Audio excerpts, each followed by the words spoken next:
என்ன தேவைப்படையில இன்றைக்கும் இயேசு வாழ்ந்தார் ஜெப வீட்டில் வருகிற தீர்க்க தரிசன சத்தத்தை கேட்பதற்காக வந்திருப்பீங்க என்று கிறிஸ்துவுக்குள் விசுவாசிக்கிறேன். ஆமென்.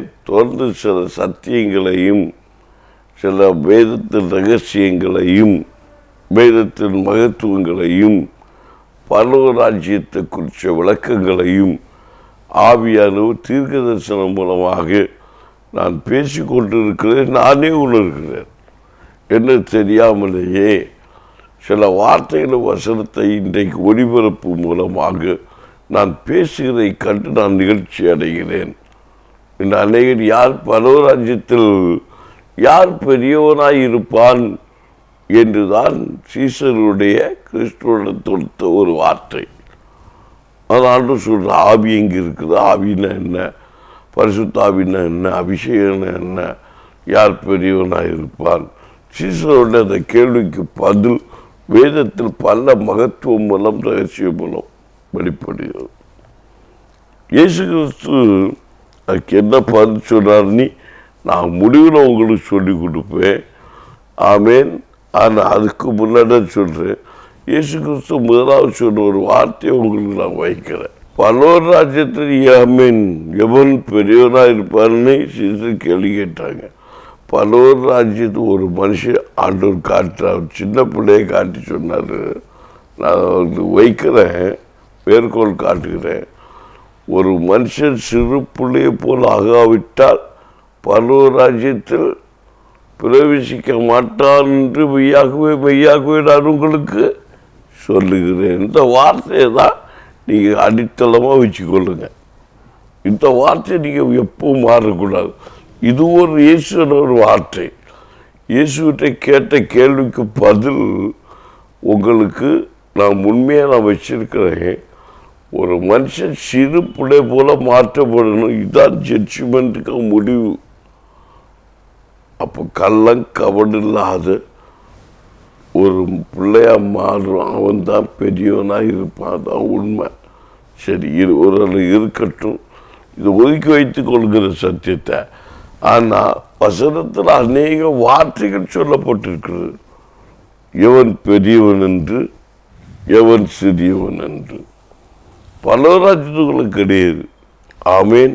பரலோகராஜ்யத்துக்குள்ள எவன் பெரிய சிறியவங்கிற வார்த்தைக்கு இடமே கிடையாது. மொத்தத்தில் ஜட்ஜ்மெண்ட். அதுதான் அது சின்ன பிள்ளைய வச்சுட்டாரு. அதுக்கு இதுக்கு முடிவுது 3 அவங்க வச்சுக்கிடுவோம். ஆனால் இங்கே வசனத்தில் இன்றைக்கு பரலோகராஜ்யத்தோடு என்ன சம்பவிக்குது உள்ள காரியத்தில் தான் நான் சபாசனை பண்ணிட்டு இருக்கிறேன். ஆமேன். ஆமேன். யார் பெரியவன் அப்படின்னு சொல்லும்போது ஆமேன் அர்ப்பணமும் தியாகமும் உள்ளவும் பெரியவன் நீ. யாத்திராகும் 11ஆம் அதிகாரம் 3ஆம் வசனத்தில் சொல்லப்பட்டிருக்கிறது. வாசிங்க பார்க்கலாம். வாசிங்க. அப்படியே கர்த்தர் ஜனங்களுக்கு எகிப்தியரின் கண்களில் தயவு கிடைக்கும்படி செய்தார். மோசே என்பவன் எகிப்து தேசத்தில் பார்வனுடைய ஊழியக்காரர் பார்வைக்கு ஜன பார்வைக்கு மிகவும் பெரியவனாயிருந்தான். அல்லேலூயா, அல்லேலூயா. பார்க்க ஒரு கூட வாசிங்க. அப்படியே கர்த்தர் ஜனங்களுக்கு எகிப்தின் கண்களில் தயவு கிடைக்கும்படி செய்தார். மோசே என்பவன் எகிப்து தேசத்தில் பார்வனுடைய ஊழியக்காரர் பார்வைக்கு ஜனங்களின் பார்வைக்கு மிகவும் பெரியவனாயிருந்தான். யார் அங்கே பெரியவனாக இருக்கிறது? மோசே பெரியவனாக இருக்கிறான். ஐயா, மோசே பெரியவனாக இருக்கான். அவன் கர்த்தருடைய பார்வைக்கு கர்த்தர் வீட்டிலேக்கும் உண்மை உள்ள மனுஷன். அவன் பெரியவனாக இருக்கான். நான் முதலில் சொல்லிட்டு இருக்கிறேன், யார் பெரிய உண்மையுள்ள மனுஷன் பெரியவன்? மறுக்குள்ள மக்களில் பிறந்திருக்கிறதுல இப்போ இஸ்ரவேல் ஜனங்கள் எல்லாம் பெரியவர்கள் தான். ஆனால் அதில் மோசே பெரியவன், நடத்துகிறவன் பெரியவன், தலைவராக இருக்கிறவன் பெரியவன். அவனுக்கு கீழ்ப்படுதல் உள்ளவனும் அவனுக்கு உண்மை உள்ளவன் பெரியவன். ஆமேன். அப்போ இஸ்ரவேல் ஜனம் உண்மையோடு பெரியது தான், அங்கே வேறுபாடு கிடையாது. இப்போ கிறிஸ்துவுக்கு நமக்கு பெரியவர், கிறிஸ்துவ வார்த்தைப்படி கீழ்ப்படிச்சு நடக்கிற நம்ம எல்லாம் நம்ம பெரியவங்க. மோசே பெரியவர், எல்லாருக்கும் பார்வைக்கு மோசே பெரியவன், பார்வனுக்கும் மோசே தான் பெரியவன், இஸ்ரவேல் ஜனங்களுக்கும் மோசே தான் பெரியவர். ஏன் அந்த மோசே பெரியவர் ஆயிட்டாரு? இப்போ பார்வனுடைய ரட்சிப்புக்காகவும் மோசே தான் போராடுறது, இஸ்ரவேல் ஜனத்துக்கு ரட்சிப்புக்காக மோசே தான் போராடுறாரு. இப்போ 10 வாதைகளால் இஸ்ரவேல் ஜனங்களை புறப்பட்டு வரும்படிக்கு ஜனங்களை வர பண்றாரு ஆராதிக்க. வழிநடத்தி வரும்போது அவன் என்ன செய்யறான்? இஸ்ரவேல் ஜனங்களுக்கு அவன் மீண்டும் மீண்டும் நெருக்க கொடுத்துக்கிட்டே இருக்கிறான். ஆனா இங்க பெரியவனா இப்ப இருக்கிறது யார்? பார்வனுக்கும் மோசே தான். அப்போ அங்கே 10 வாதிகள் பல வாதிகளுக்கு போகும்போது அது நிறுத்துறதுக்கு பார்வனை யார்கிட்ட சொல்கிறான்? மோசைட்டே சொல்கிறான். கடைசியில் மோசை வேண்டிக் கொள்ளும் போது தான் கர்த்தராக விடுதலை கொடுக்கிறது. அப்போ இப்போ எல்லாருக்குமே இருக்கிறது, பார்வனுக்கு தலைவர் யார்? மோசே தான். அது இஸ்ரவேல் ஜனங்களுக்கு தலைவர் யார்? மோசே தான். அப்போ யார் பெரியவன்? மோசே. அப்போ வழிநடத்தும் வழிகாட்டி தான் பெரியவர்கள். ஒரு குடும்பத்தை தலைவன் பெரியவன், தலைவி பெரியவன். அது சரி சுபர்னு காட்டணும். அதான் யோசிப்பு, அவனுக்கு வீட்டில் அவன் பெரியவன், உண்மை உள்ளவனா இருந்தால் பெரியவன்.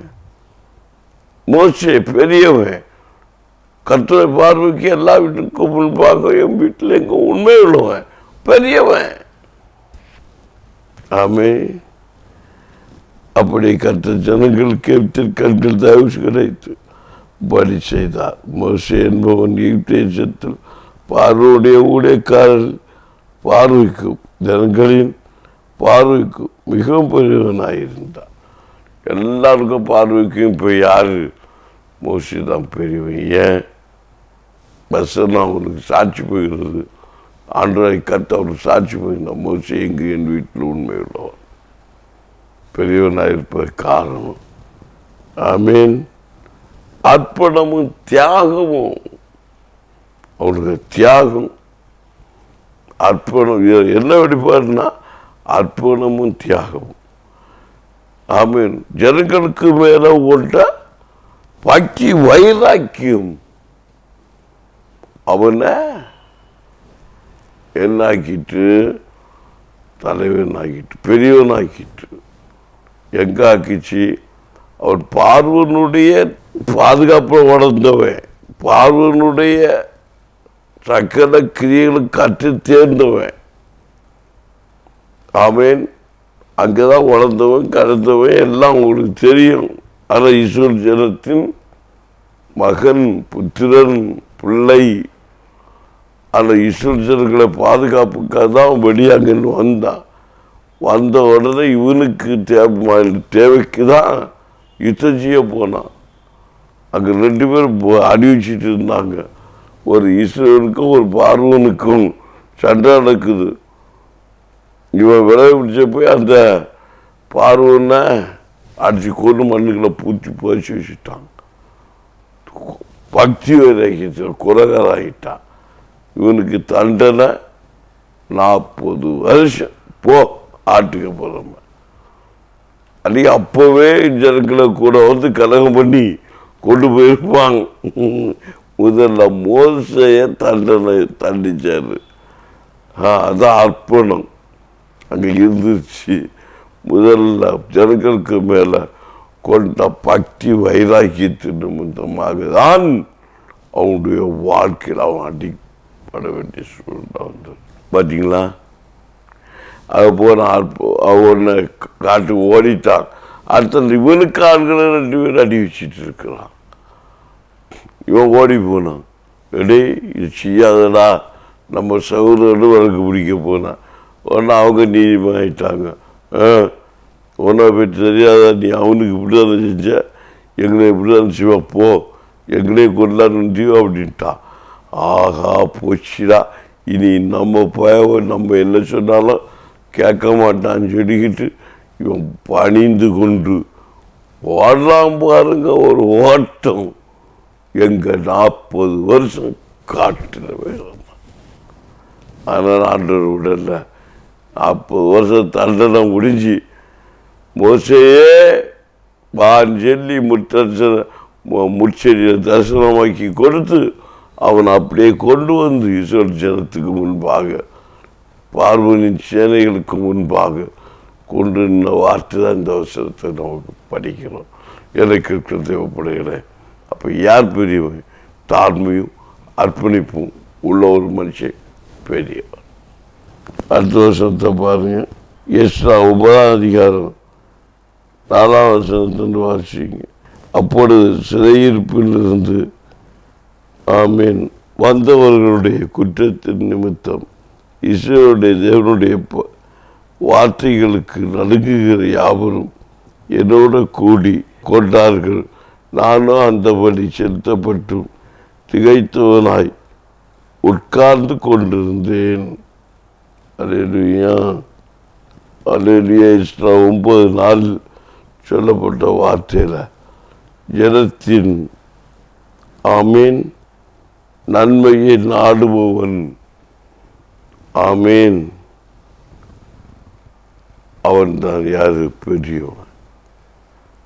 யார் பெரியவனா இருக்கணும் அப்படின்னா தாழ்மையை விரும்பணும்.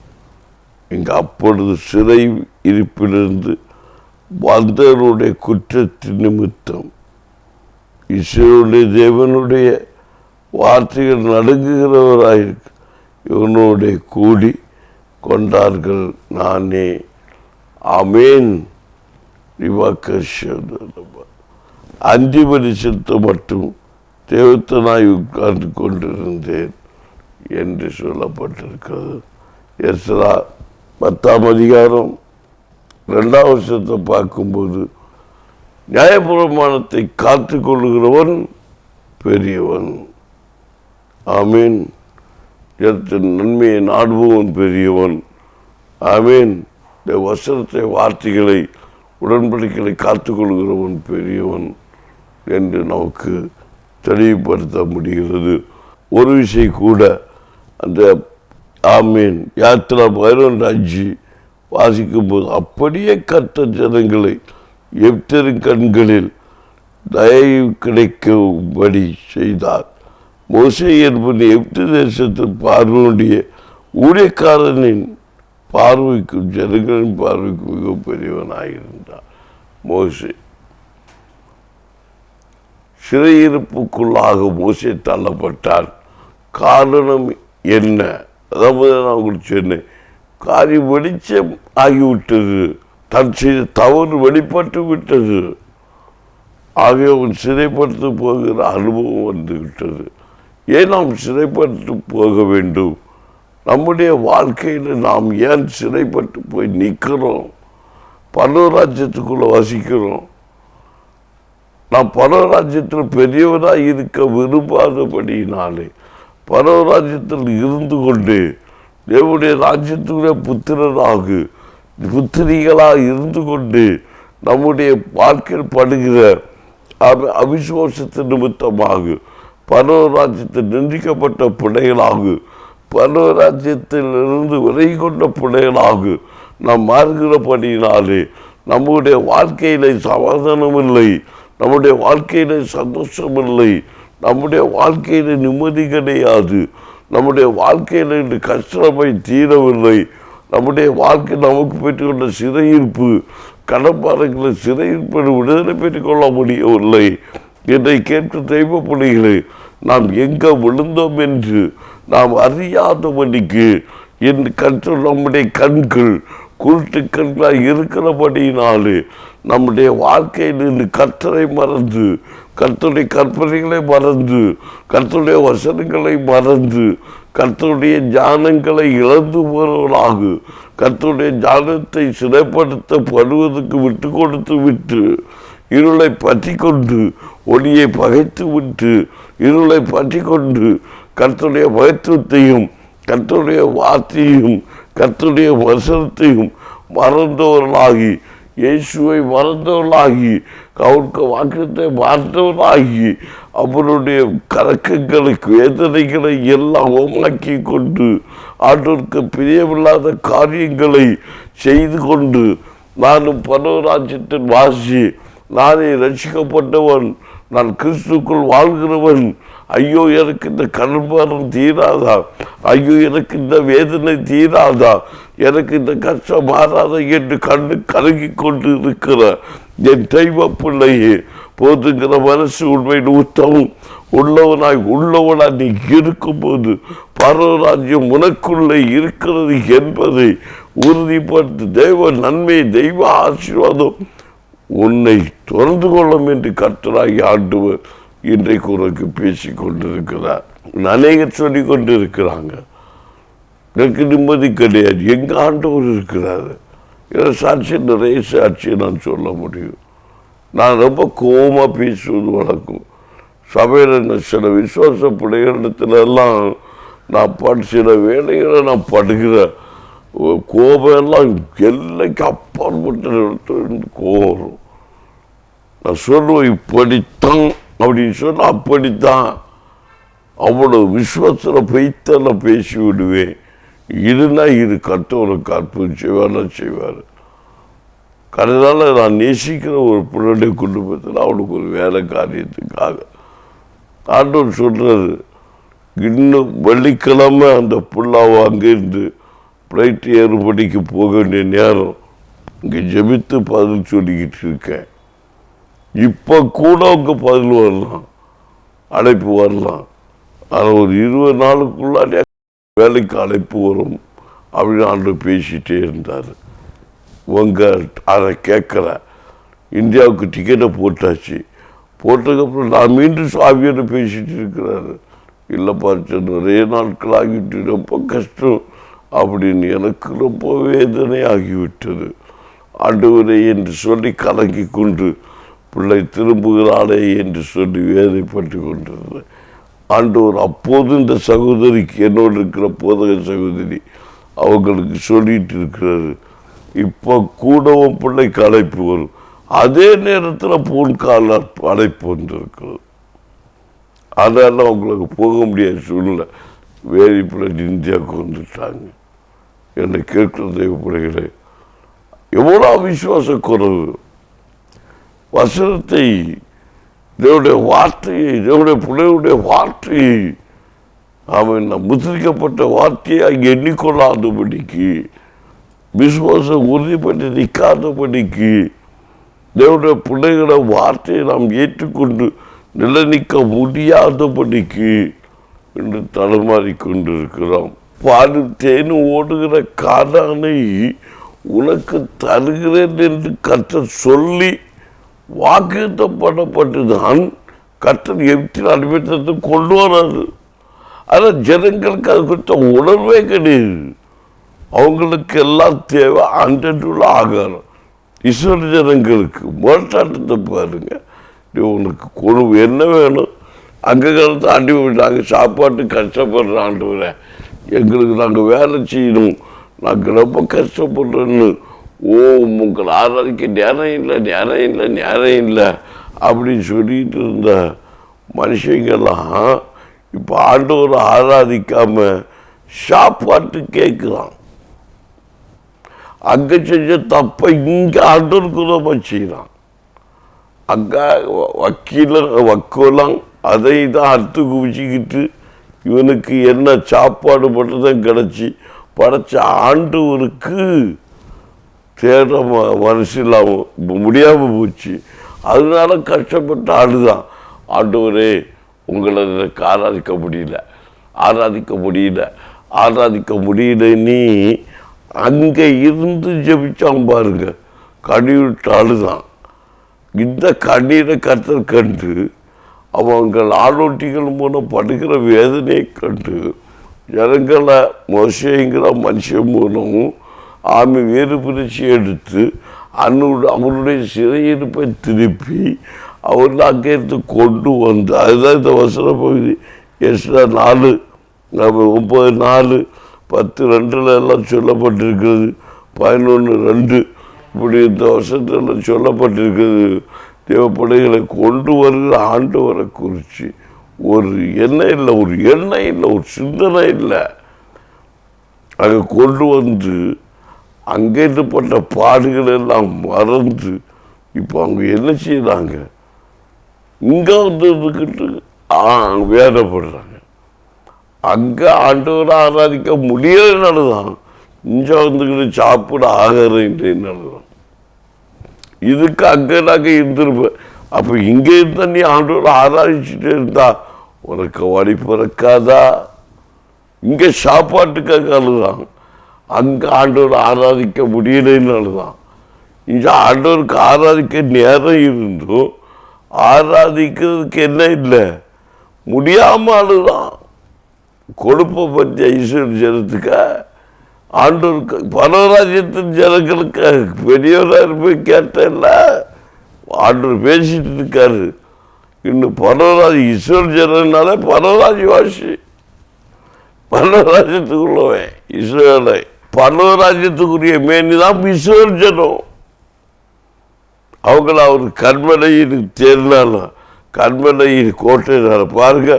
பகலில் என்ன சத்தம்? மேகஸ்தம்பம். இரவுல அக்னி ஸ்தம்பம்.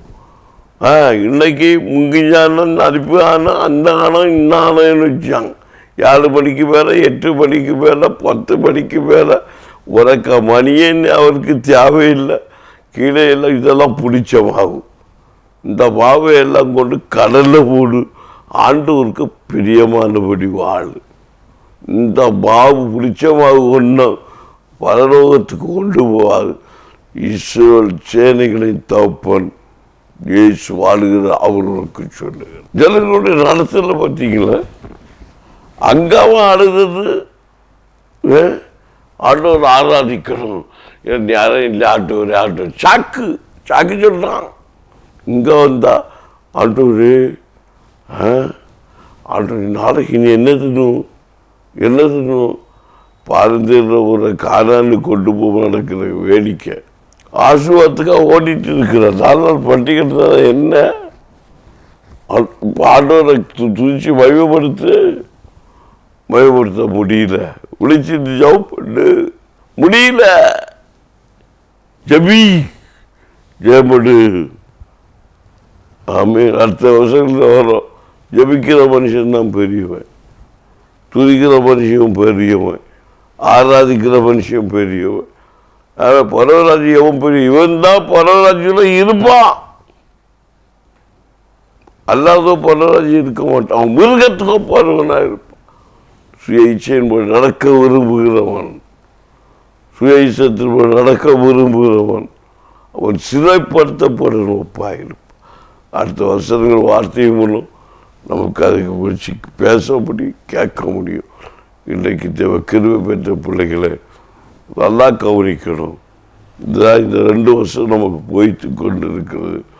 நம்முடைய சிறையிருப்பில் இருந்து அந்தகாரப்பட்ட சூழல் மாறணும். இன்றைக்கு பரவராஜ்யத்தில் பெரியவனாய் இருந்தோம் பரவராஜ்யத்துக்குரியவனாய் இருந்தோம் ஆண்டவர் ஆராதிக்காதபடிக்கு ஆமீன். என்ன செய்யணும்? தேவைகளை குறித்து முறுமுறுத்து கொண்டு இருந்தால் நான் பரவராஜ பங்குடாக இருக்க முடியாது. ஆமீன். பெரியவனாக இருக்க முடியாது என்றுதான் இந்த வேதவசனம் சொல்கிறது. அப்போ ஜனத்தின் நன்மையை நாடுபவர்கள் யார்? பெரியவர்கள். அவன்தான் மோசையை பின்பற்றுகிற ஜனங்கள் பெரியவர்கள். அல்லேலூயா, அல்லேலூயா. அவன் என்று வேதத்தில் சொல்லப்பட்டிருக்கிறது. அநேகருடைய புரிந்து கொள்ளுதல், அநேகரை வழிநடத்துகிற ஜனங்கள், அநேகருக்கு ஆறுதலாக இருக்கிற அவங்க தான் பெரியவங்க. அவங்களே தான் கற்று பரவராஜ்யத்தின் வாசிகளாக தெரிந்து கொண்டு நடத்தி வருகிறார் என்பது வேதத்தின் ரகசியம். கற்று நம்மை ஆசீர்வதிப்பாராக. ஆமென். என்னது பிள்ளைகளை ஜெயிப்போமா? அதற்கு தடையாக இருக்கிற கிரியைகளெல்லாம் இன்னைக்கு கட்டி ஜெபிக்க போகிறோம். ஆமென். கண்ணை மூடுங்க. பலவீனம் அதுக்கு தடையாக இருக்கு. அந்த பலவீனத்தை இயேசுவின் நாமத்தில் நான் கட்டி அர்த்தமாக்கி ஜெபிக்கிறேன். பல தகப்பனுடைய மகிமையான வல்லமை எங்கள் சகோதரிகள் மேல், சகோதரர் மேல், பிள்ளைகள் மேல் இறங்குவதாக. ஆண்டவரே, இன்றைக்கு பல ராஜ்யத்தின் வாசிகளாக எங்கள் பிள்ளைகள் இறக்க விடாதபடிக்கு சோர்வுனால, கலக்கையினால, தேவையினால படிக்கிற பிள்ளைகள் தாய்மார்கள், பெற்றோர்கள், சகோதரர்கள், சகோதரிகள் என்று கலங்கி வேதனைப்பட்ட கலக்கத்தோடு இருக்கிறாங்க. படிப்புக்கு என்ன செய்வேன், வியாபாரத்தில் என்ன செய்வேன், இப்படிப்பட்ட நன்மைகளுக்காய், ஆசீர்வாதத்துக்காய் உண்மையை உத்தமாய் கிறிஸ்துவுக்கு இறக்க முடியாதபடிக்கு கலங்கி தவிக்கிற பிள்ளைகளுக்கு ஆண்டவர் உம்முடைய கிதியை வெளிப்படுத்தி இவர்கள் பெரியவனாய் மாறும்படிக்கு, பல ராஜ்யத்தில் பெரியவனாய் வசிக்கும்படிக்கு, பல ராஜ்யத்தின் திருவுகளை உடையவர்களாக, பரிசுத்தாவின் அபிஷேகத்தை பெற்றுக்கொண்டவர்களாக, பரிசுத்தாவின் அபிஷேகத்தின் திறவுகளை பெற்றவர்களாக, பல ராஜ்யத்தில் இவர்கள் பெரியவர்களாய் இருக்கும்படிக்கு கர்த்தர் கிரியை செய்யும்படிக்கு இறக்க செய்ய வேண்டுமாய் ஜெபிக்கிறேன். இயேசுவின் நாமத்தில் இவரை குடும்பத்தில் ஏதோ ஒரு நன்மை குறைபட்டிருக்கிறது. ஆகவே இவருடைய குடும்பத்தில் இவர்கள் பல ராஜ்யத்தில் பெரியவர்களாய் இருக்க முடியாதபடிக்கு, உம்முடைய ராஜ்யத்தில் பெரியவர்களாய் குறையில்லாதவர்களாய் இருக்கும்படிக்கு கிரியை செய்ய வேண்டுமாய் ஜெபிக்கிறேன். குழந்தை இல்லாத பிள்ளைகளுக்கு குழந்தை பாக்கியத்தை கொடுப்பீராக, குழந்தை பாக்கியத்தை கொடுப்பீராக. திருமணம் தடைபெற்ற பிள்ளைகளுடைய குடும்பத்தில் திருமணத்தை நடத்தி கொடுப்பீராக. வியாதிகள் கஷ்டப்பட்டு நஷ்டப்பட்டு சோர்ந்து போய் இருக்கிற பிள்ளைகளுக்கு வியாதி விளைவினத்தில் விடுதலை கொடுப்பீராக. ஆக்சிடென்ட் நடக்க முடியாதபடிக்கு வீட்டோடு விழுந்து கிடைக்கிற பிள்ளைகளை இப்போதான் நீ ஜெபித்து கொண்டு இருக்கும்போது எழும்பி நடக்கும்படிக்காக அப்படி இறக்கம் செய்வீராக. குடி வரியினாலும் களியாற்றினாலும் வெச்சார கிரியில் நிமித்தம் விழுந்து ஆமீன் பலவிதமான வியாதினால் பீடித்திருக்கிற, குறிப்பாக மனநிலை பாதிக்கப்பட்டிருக்கிற பிள்ளைகளுடைய மனநிலைகள் சரியாகும்படிக்காக அப்படி இறக்கம் செய்ய வேண்டுமா ஜெபிக்கிறேன். உம்முடைய மகத்துவமுள்ள ஆணி பாய்ந்த கரம் பிள்ளைகள் மேல் வைக்கப்படுவதாக. இயேசுவின் நாமத்தில், இயேசுவின் நாமத்தில், இயேசுவின் நாமத்தில் இப்போதே ஒவ்வொரு இல்லங்களிலும் இறங்கட்டுமாண்டுவர இயேசுவின் நாமத்தில் விடுதலை உண்டாகட்டும்.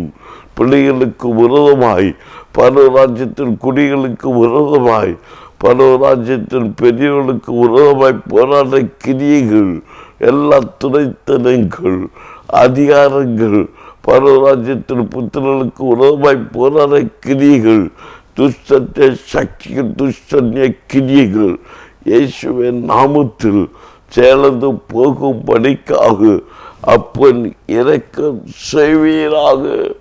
இயேசுவின் நாமத்தில் அதிகாரப்படுத்து, ஆளுகைக்குட்படுத்து, கிருபைகள் நன்மையும் கிருபையும் சூழ்ந்து கொண்டு இருக்கும்படிக்கு அப்பன் இறக்கஞ்சி இயேசுவின் நாமத்தில் பிள்ளைகளை ஆசீர்வதிக்க.